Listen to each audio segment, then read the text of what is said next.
Captain Tom Reynolds stared through the massive viewing window of Earth Space Station Alpha. His heart beat faster as the alien ship came into view. It was huge, almost 3 times the size of their largest battleship. "Sir, they're hailing us," said Officer Mike, his voice tight with tension. Reynolds nodded. "Put them through."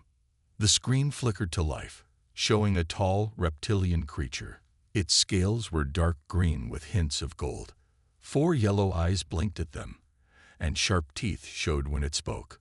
"I am Commander Krell of the Valkyrie Empire. We have come to see if your species is worthy of notice."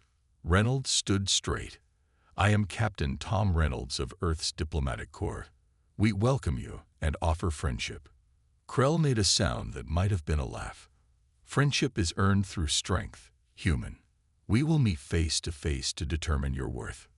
The screen went dark. "Well, that went well," muttered Jack, Reynolds' second in command. "They seem friendly." Reynolds shook his head. "We knew this might happen. The scouts who spotted their ships warned us they might be warriors. Get the welcome team ready, and make sure Max is secure in my quarters." Jack frowned. "You brought your dog to a first contact." "He was supposed to stay on Earth, but he snuck aboard somehow. You know how he gets when I leave." Reynolds smiled despite the tension. Max was only 8 months old, a golden retriever puppy with big paws and an even bigger heart. 3 hours later, Reynolds led a small team to the docking bay. They waited as the Valkyrie shuttle landed with a hiss of steam. The door opened slowly, and 6 tall aliens stepped out.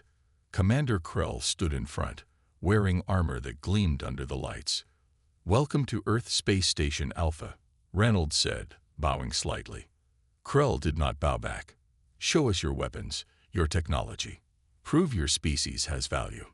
They walked through the station, showing the aliens Earth's achievements. Krell seemed unimpressed by everything. The medical bay, the science labs, even the battle simulations, nothing seemed to interest him. "Your species is weak," Krell finally said as they entered the conference room. "You focus on healing and learning when you should build weapons and train warriors." Reynolds tried to stay calm. "We value many kinds of strength, Commander. War is only one path to—" A bark interrupted him. All heads turned to see a golden blur race into the room. Max, somehow free from Reynolds' quarters, ran straight to the aliens, tail wagging wildly. "Max!" "No!" Reynolds shouted, lunging forward. But it was too late. The puppy skidded to a stop in front of Krell, looking up with bright eyes and a doggy smile. The reaction was instant. Krell and his warriors jumped back, drawing weapons that hummed with energy. They hissed words in their language, taking battle positions. "The beast! They have unleashed a beast!" Krell shouted, aiming his weapon at Max. Reynolds threw himself between Max and the aliens. "Wait, he's not dangerous. He's just a puppy." "Puppy." Krell's translator seemed to struggle with the word. "This is your war beast." Reynolds carefully picked up Max, who licked his face happily. "This is a dog. A pet. A companion. He's not a weapon." The aliens looked at each other in confusion. Slowly, they lowered their weapons. "You keep predators as companions?" Krell asked, his head tilted in obvious confusion. "Yes," Reynolds said, scratching Max behind the ears. "Humans have lived with dogs for thousands of years. They're loyal, friendly, and good company." Krell stepped closer, studying Max with all 4 eyes. "It does not try to eat you." "No," Reynolds said, fighting a smile. "He just wants to play and be petted." Petted. Reynolds held Max out slightly. "Would you like to touch him? I promise he won't hurt you." The conference room fell silent as the fearsome alien commander slowly reached out one clawed hand toward the wiggling puppy. Commander Krell's hand hovered near Max, clawed fingers trembling slightly. The puppy strained forward in Reynolds' arms, eager to make a new friend. "He can smell your fear," Reynolds said quietly. "Try to relax." "Valkyrie do not fear," Krell snapped, but his hand remained frozen in place. Max took matters into his own paws. He stretched his neck and licked Krell's scaly finger. The alien commander jerked back with a startled hiss that made his warriors raise their weapons again. It attacked. One of them shouted. Reynolds quickly shook his head. No, no, that was a kiss. It means he likes you. Krell wiped his finger against his armor. Your beast shows affection by tasting others. Something like that, Reynolds said, trying not to smile. He set Max down on the floor, but kept a hand on his collar. Dogs are very social animals. They show love through physical contact. The aliens watched with obvious discomfort as Max sat down, tail sweeping the floor in wide, happy arcs. You said this creature is not a war beast, Krell said slowly, yet you called it a predator. Reynolds nodded. Dogs came from wolves, which are predators. But we've lived with dogs for thousands of years. They're domesticated now. Domesticated. The translators seemed to struggle with the word. Jack stepped forward. It means they've changed over many generations to live with humans. They help us hunt, guard our homes, find lost people, and mostly just keep us company. Krell's upper eyes narrowed while his lower eyes studied Max. You changed a predator into a friend. Exactly, Reynolds said. He looked at the Valkyrie commander with sudden curiosity. Do the Valkyrie not have companion animals? The aliens exchanged glances. One of them, wearing decorated armor, spoke up. Commander, the humans are clearly primitive. They do not understand the true nature of beasts. Krell raised a hand for silence.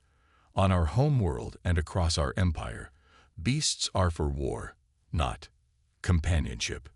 He said the last word as if it tasted strange. The creatures you call dogs resemble the young of the great razorbacks that nearly destroyed our first colony. Reynolds felt a chill. I assure you, dogs are nothing like that. Show me how you control this beast, Krell demanded suddenly. Reynolds nodded and turned to Max. Sit. Max was already sitting, tail still wagging. Good boy. Now, lie down. The puppy flopped onto the floor. Roll over. Max rolled to his side, then onto his back, paws in the air. Shake. Reynolds held out his hand, and Max sat up to place his paw in it. The Valkyrie watched in complete silence, their expressions unreadable to human eyes. And you control it without pain sticks or neural collars? Asked one of the warriors. Of course, Reynolds said, feeling slightly sick at what those might be. Max obeys because he trusts me and wants to please me. I give him food, shelter, care, and love. In return, he gives me loyalty and companionship. Krell circled around them, studying the interaction. It obeys willingly, not from fear. Yes, fear would make a terrible companion. Reynolds scratched Max's ears, making the puppy's back leg thump against the floor in pleasure. Krell suddenly barked an order in his language. The warriors formed a tight circle and spoke in hushed tones. Reynolds caught Jack's eye, both of them tense. After several minutes, Krell turned back to face them. This changes things, he said. We believed humans were soft creatures, unworthy of notice. But if you can tame beasts to serve willingly. He paused, his four eyes blinking in different patterns. Perhaps there is more to your species than we first thought. Reynolds felt hope rising. Then you're open to diplomatic relations. Not yet, Krell said. First, you must prove your methods work on real beasts, not just these puppies. What do you mean? Reynolds asked, feeling suddenly uneasy. Krell's mouth opened in what might have been a smile, showing rows of sharp teeth. If you wish to prove humanity's worth, Captain Reynolds, you will demonstrate your companionship method on one of our war beasts. He leaned closer. I think you would say, the Valkyrie are calling your bluff. Max chose that moment to yawn widely, showing his tiny teeth before curling up at Reynolds' feet. Krell looked down at the sleeping puppy. Your beast sleeps in the presence of potential enemies. He trusts me to keep him safe, Reynolds said quietly. Interesting, Krell murmured. Very interesting indeed. Reynolds stared at Commander Krell, trying to hide his shock. You want me to train one of your war beasts? Yes, Krell said. His voice was flat, but his upper eyes gleamed with what might have been amusement. If your methods are as effective as you claim, surely they will work on a true predator. Jack stepped forward quickly. Sir, that's an unreasonable request. We know nothing about their creatures.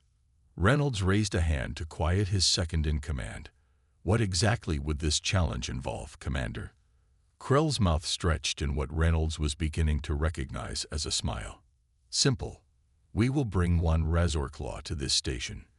You will have 3 of your Earth days to demonstrate control over it. If you succeed, we will consider humans worthy of alliance. And if I fail? Reynolds asked, though he could guess the answer. Then we will know humans are weak and not worth our time. Krell paused. And you will likely be dead, as Razorclaws are not as friendly as your puppy. Max chose that moment to wake up, stretching his little body and yawning. Several of the Valkyrie warriors watched the puppy with what looked like fascination. Reynolds bent down to scratch Max's ears, buying time to think. This was clearly a trap. The aliens expected him to fail, possibly die. And then they would have an excuse to dismiss humanity. Sir, Jack whispered urgently. This is insane. You can't agree to this. But Reynolds saw few options. Refusing would end diplomatic relations immediately. Earth needed allies in space, especially powerful ones like the Valkyrie. He straightened up and faced Krell. I accept your challenge, but I have conditions. The alien commander tilted his head. Name them. First, I need complete information about these Razorclaws, their biology, behavior, diet, everything you know. Krell nodded. Reasonable. Second, I want protective barriers installed in whatever space we use, so the creature can't harm anyone else if something goes wrong. Agreed. Third, Reynolds continued, I want 3 of my own people as assistants. Krell seemed to consider this. 2. Done, Reynolds said. And finally, I want 5 Earth days, not 3. The Valkyrie commander's eyes narrowed. 4 days, no more. Agreed. Krell extended his clawed hand. Reynolds, recognizing the human gesture being copied, reached out and shook it. The alien's skin was cool and dry. The beast will arrive tomorrow, Krell said. I will have the information sent to your computers immediately. After the aliens left, Jack exploded. Have you lost your mind? You can't train an alien monster in 4 days. Reynolds sighed and picked up Max, who licked his chin. I don't have much choice, do I? This is our chance to make a powerful ally, or get you killed, Jack muttered. Get the team together, Reynolds said. I want Dr. Lisa for her animal behavior expertise and Ben for security. Hours later, Reynolds sat in his quarters reviewing the Valkyrie data. The Razorclaw was worse than he'd imagined. 6 legs, armored hide, multiple rows of teeth, and a bad temper. The Valkyrie used pain, starvation, and fear to control them. And even then, their handlers often lost limbs or lives. Max jumped onto his lap, breaking his grim thoughts. What have I gotten myself into, buddy? Reynolds asked, scratching the puppy's ears. A knock at his door announced Dr. Lisa's arrival. She was a small woman with a serious face, but her eyes lit up when she saw Max. So this is the troublemaker, she said, letting the puppy sniff her hand. The one and only, Reynolds replied. What do you think of our situation? Lisa sat down, her face growing serious again. I've reviewed the Razorclaw data. It's not hopeless, Tom. No. She shook her head. These creatures are intelligent, at least as smart as Earth dolphins. The Valkyrie just never tried to work with that intelligence. They only use force. Reynolds leaned forward. So you think my plan might work? I think we have a chance, she said carefully. But we need to be smart about this. And quick. 4 days to tame a monster, Reynolds said with a weak smile. Lisa nodded. 4 days to show the Valkyrie there's more than one kind of strength. The next morning, a massive container arrived on the Valkyrie shuttle. Even from outside, they could hear angry roars and the sound of something heavy slamming against metal walls. Krell approached Reynolds with that same tooth-filled smile. Your beast has arrived, Captain. Are you ready to begin? Reynolds took a deep breath and nodded. Let's do this. The container holding the Razor Claw was moved to a large empty storage bay. The station crew had worked through the night to reinforce the walls and add safety barriers. Reynolds, Lisa, and Ben stood behind a clear shield, watching as Valkyrie handlers prepared to open the container. Remember, Lisa whispered, no sudden movements. Don't show fear. Think of it like a very big, very angry dog with trust issues. Reynolds nodded, his mouth dry. Right. A six-legged dog with armor plating and acid spit. The acid is only used for digestion. Lisa corrected, not for attacks. That's something we can work with. Commander Krell joined them behind the barrier. Are you ready, human? As ready as I'll ever be, Reynolds replied. He turned to the Valkyrie. But first, I want to observe how your people handle it. Krell made a sound that might have been a laugh. As you wish, it may be educational. The Valkyrie handlers wore thick armor and carried long metal rods that sparked with energy. One pressed a control, and the container door slid open with a hiss. For a moment, nothing happened. Then a low growl filled the room, and the Razor Claw emerged. Reynolds felt his heart skip. The creature was massive, easily the size of a small car. Its 6 muscular legs ended in claws that clicked against the floor. Bony plates covered its back and sides, and its head housed 3 sets of glowing red eyes. A mouth full of jagged teeth opened in a roar that made the observation window vibrate. Beautiful, Lisa whispered beside him. The Valkyrie handlers shouted commands and jabbed their shock rods when the beast came too close. The Razor Claw snapped at them, moving with surprising speed for its size. One handler wasn't quick enough. The creature's tail whipped around and sent him flying across the room. Enough, Krell ordered. The handlers retreated, leaving the Razor Claw pacing and snarling in the center of the room. Your turn, Captain, Krell said. Show us your companionship method. Reynolds turned to Lisa. Any last advice? She handed him a bag. Food first. The data says they love meat, especially liver. Don't try to touch it today. Just get it used to your presence and voice. Right. Reynolds took a deep breath. Wish me luck. He entered through a small side door, closing it quickly behind him. The Razor Claw immediately turned toward him, all 6 eyes fixed on the human. It lowered its head and growled. Reynolds stood perfectly still. He kept his breathing slow and steady, though his heart was racing. Very slowly, he crouched down to make himself smaller and less threatening. Hello there, he said softly. My name is Tom. I bet you're confused and scared, aren't you? The creature tilted its head slightly, watching him. Reynolds carefully opened the bag and took out a chunk of raw meat. The Razor Claw's nostrils flared, and it took a step forward. That's it, Reynolds said. I got something nice for you. He tossed the meat, making sure it landed well away from him. The Razor Claw pounced on it, tearing it apart and swallowing it in seconds. For the next 2 hours, Reynolds repeated this process. He never approached the creature, just talked in a calm, steady voice and tossed meat when it seemed agitated. Gradually, the Razor Claw stopped growling every time he moved. Behind the barrier, Krell watched with his 4 eyes narrowed. The beast is not attacking. How is this possible without pain? Lisa smiled. He's building trust. The Razor Claw is learning that Tom means food, not pain. Primitive, one of the Valkyrie warriors muttered. But effective, Ben pointed out. Your handler got thrown across the room. Tom hasn't been touched. When Reynolds finally exited the room, he was sweating but smiling. Day 1 complete. It didn't try to eat me. I count that as a win. Impressive, Krell admitted reluctantly. But making a beast full and lazy is not control. It's just the beginning, Reynolds said.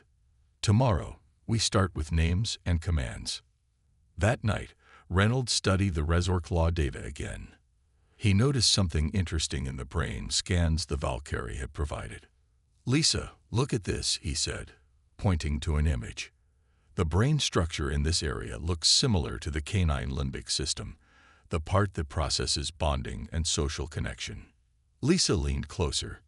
You're right. They've been treating these creatures like mindless weapons, but their brains are wired for social bonds. Reynolds smiled for the first time since accepting the challenge.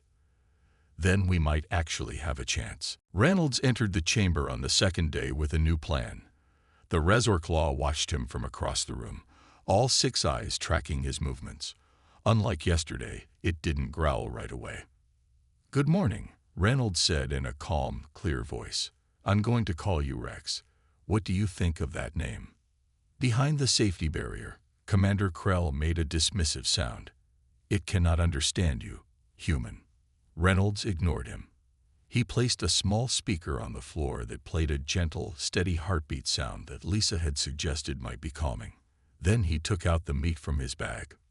Rex, he said clearly. Food. He tossed a piece. The Resorc Law. Rex snapped it up. Reynolds repeated this 10 times, always saying Rex and food before throwing the meat. On the 11th time, he only said Rex and waited. The creature tilted its massive head, looking at Reynolds with all 6 eyes. Food, Reynolds said, and tossed the meat. The beast responds to sound patterns, Krell observed, his voice betraying surprise. He's responding to his name, Lisa corrected. He's learning that good things happen when he pays attention to Tom. By the end of the second day, Rex was coming a few steps closer when called. It was progress, but Reynolds knew they needed much more. On the 3rd morning, Reynolds brought something new with him, a large ball made of tough rubber. A toy? Ben asked, looking doubtful. Every dog needs a toy, Reynolds replied with more confidence than he felt. This time when he entered, Rex was waiting, head up and alert.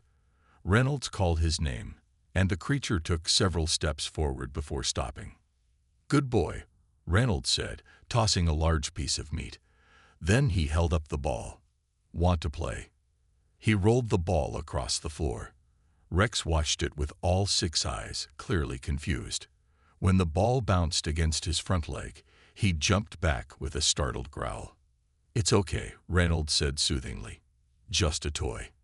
He spent an hour getting Rex used to the ball, rolling it near him and giving meat whenever the creature didn't react with fear or aggression.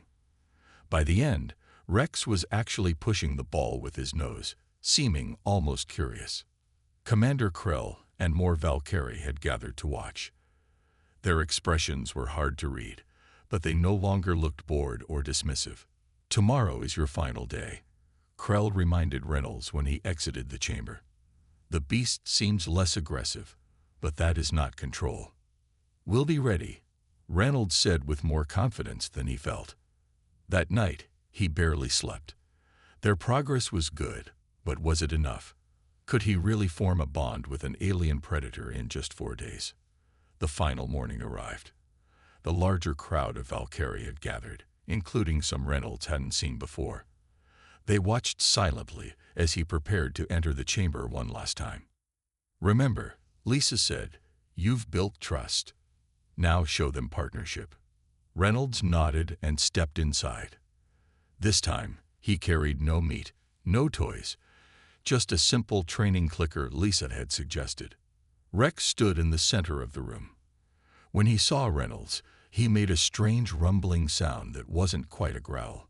Hey, buddy, Reynolds said softly. Today's the big day. He walked slowly toward the center of the room. Rex watched but didn't retreat. When Reynolds stopped about 10 feet away, he took a deep breath and held out his hand. Rex, come. For a long moment, nothing happened. The Valkyrie watched in silence. Reynolds kept his hand extended, his eyes on Rex's center pair of eyes. Then, slowly, the massive creature moved forward. Step by step, it approached until its nose was almost touching Reynolds' hand. Reynolds clicked the training device, and Rex's ears perked up, remembering the sound meant approval. "Good boy," Reynolds said, and took the biggest risk of all. He reached out and placed his hand gently on Rex's armored head. The room went completely silent. Even the Valkyrie seemed to be holding their breath. Rex stood perfectly still for a moment. Then, to everyone's amazement, he lowered his head slightly, pressing it against Reynolds' palm. "Impossible," Krell whispered. Reynolds smiled and gave the final command they had practiced. "Rex, sit." Slowly, the Razor Claw folded its 6 legs and settled onto the floor, looking up at Reynolds with what almost seemed like trust. The silence behind the barrier broke as the Valkyrie began talking all at once. Commander Krell pushed forward, his 4 eyes wide with disbelief. "In 4 days," he said, "you have done what our handlers cannot do in years." Reynolds knelt beside Rex, gently stroking the spot behind his middle eye that seemed sensitive. "It's not about control, Commander. It's about respect and trust." Commander Krell entered the chamber slowly, his eyes fixed on Rex. The Razor Claw tensed, a low growl building in its throat. "It's okay," Reynolds said softly, placing a calming hand on Rex's armored head. "He's a friend." Krell stopped a few feet away. "It trusts you enough to accept your judgment of others." "Seems that way," Reynolds said. "Animals are good judges of character. They sense intention and emotion." The Valkyrie commander studied the scene with all 4 eyes. "In our history, Razor Claws have killed hundreds of handlers. We believed it was their nature to be savage. They are predators," Reynolds agreed. "But that doesn't mean they must be enemies." Krell signaled, and the observation room emptied of other Valkyrie. When they were alone except for Lisa and Ben behind the barrier, he spoke again. "Your methods challenge everything we believe about beasts," Krell said. His voice was quieter now, almost thoughtful. "And perhaps everything we believe about strength." Reynolds stayed beside Rex, keeping his movements slow and gentle. "On Earth, we learned long ago that partnership is often stronger than dominance." "Show me," Krell demanded. For the next hour, Reynolds demonstrated everything Rex had learned. The Razor Claw followed basic commands, allowed himself to be touched in specific areas, and even played a simple game with the rubber ball. All without shock rods or pain. "The beast is not afraid of you," Krell observed. "That's the point," Reynolds said. "Fear creates enemies. Trust creates allies." Krell's head tilted in what Reynolds now recognized as deep thought. Among the Valkyrie, to show gentleness is to show weakness. "Is that why you use pain to control the Razor Claws?" Reynolds asked. "Because anything else would seem weak." "It is our way," Krell said simply. Reynolds took a chance. "Has it worked well for you? How many handlers do you lose?" Krell's upper eyes narrowed. "Too many. The beasts often turn on their handlers, even after years of training. Because they're looking for the first chance to escape the pain," Lisa said from behind the barrier. She had been quiet until now, but stepped forward. "They obey because they must, not because they want to." Krell considered this. "And your way?" "Rex is starting to obey because we formed a connection," Reynolds explained. "He's learning that good things happen when we work together. In time, that builds loyalty that goes beyond fear." "Loyalty," Krell repeated the word as if tasting it. "We value this in our warriors, yet we never considered it possible in beasts." Reynolds scratched Rex in his favorite spot, earning a rumbling sound that might have been the Razor Claw's version of purring. "Maybe there's a lot we can learn from each other." "Perhaps," Krell admitted. Then, to everyone's shock, he slowly knelt down to Rex's level. "May I?" Reynolds nodded, but kept his hand on Rex. Slowly. "Let him smell you first." Krell extended his hand, palm down as Reynolds had shown him. Rex sniffed cautiously, then, to everyone's amazement, pressed his head against the Valkyrie's hand. "He accepts you," Reynolds said with a smile. Krell's touch was gentle, almost reverent. "In all my years commanding beast units, I have never touched one without a barrier or weapon between us." "How does it feel?" Reynolds asked. Krell was quiet for a moment. "Powerful," he finally said, "but not the power of dominance. Something different." "Connection," Reynolds suggested. "Understanding." "Yes." Krell rose slowly to his feet. "Captain Reynolds, I believe I have misjudged humans, and perhaps many other things as well." He turned toward the door, then stopped. "Tomorrow, I will bring other Valkyrie commanders to see this. What you have done here, it could change how we fight our wars, how we see the universe." After Krell left, Ben let out a long breath. "I think you just prevented an interstellar war with a game of fetch." Reynolds laughed, the tension of the past 4 days finally breaking. "Not me. Rex did the hard work." Lisa joined them in the chamber, kneeling to examine Rex more closely. "You know what this means, don't you?" "What?" Reynolds asked. "The Valkyrie have never considered that cooperation might be stronger than force. Not just with animals, but maybe with other species too." She looked up at Reynolds with bright eyes. "You may have just changed their entire approach to the galaxy." Reynolds shook his head in wonder. All because Max crashed a diplomatic meeting. As if on cue, a familiar bark echoed from the observation room. Max had somehow found his way there, paws up on the barrier, tail wagging as he watched his human with another very large dog. 1 month after the Resorclaw challenge, Captain Reynolds stood in the newly built training center on Earth Space Station Alpha. 5 Valkyrie and 5 humans worked side by side with 3 young Resorclaws. The room was filled with sounds that would have been impossible to imagine before: the happy rumbling of the creatures, calm voices of trainers, and not a single shock rod in sight. "Your training program exceeds our expectations," Commander Krell said, walking beside Reynolds.